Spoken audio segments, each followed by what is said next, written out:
مولانا حسین علی کی کیا ہی بات ہے.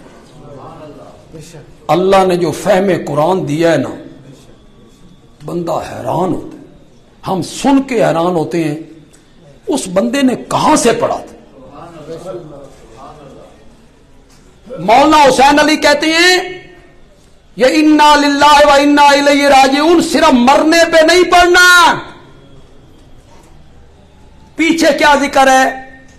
وَلَنَبْلُوَنَّكُمْ بِشَيْءٍ مِّنَ الْخَوْفِ وَالْجُوعِ وَنَقْصٍ مِّنَ الْأَمْوَالِ وَالْأَنفُسِ. جو چیز مومن کو تکلیف دے وہ مصیبت ہے.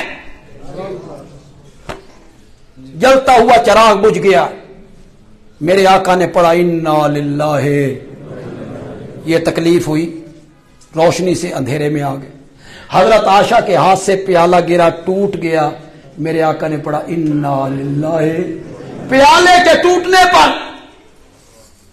چراغ کے بجھنے پر، کسی چوری مصیبت پر، ہر مصیبت کے وقت پڑھنا ہے. پھر یہ معنی کیسے صحیح ہوا جی؟ علماء کرام، ہم سب اللہ کے ہیں اور ہم سب نے لوٹ کے ادھر جانا ہے.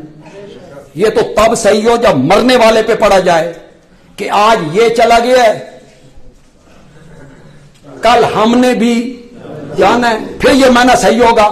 اگر یہ صرف میت پہ پڑا جائے، ہر مصیبت پہ پڑا جاتا ہے، معنی کیا مولانا حسین علی نے.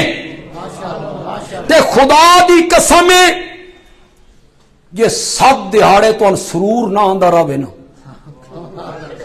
جو موحد بیٹھے ہو، توحیدی بیٹھے ہو نا، تمہیں 7 دن تک سرور نہ آتا رہے نا، جو مرضی کہہ لیں.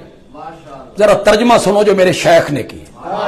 وہ کہتے ہیں ہر مصیبت کے وقت پڑھنا ہے، دکھ تکلیف، فصلیں تباہ ہو گئی، بیماری، ہر مصیبت کے وقت پڑھنا ہے. معنی یہ ہے ہم سب اللہ کے لیے ہیں، وَإِنَّا إِلَيْهِ رَاجِعُونَ. اور مصیبت کی اس گھڑی میں ہم غیر اللہ کی طرف رجوع نہیں کرتے، رجوع اپنے رب کی طرف کرتے ہیں.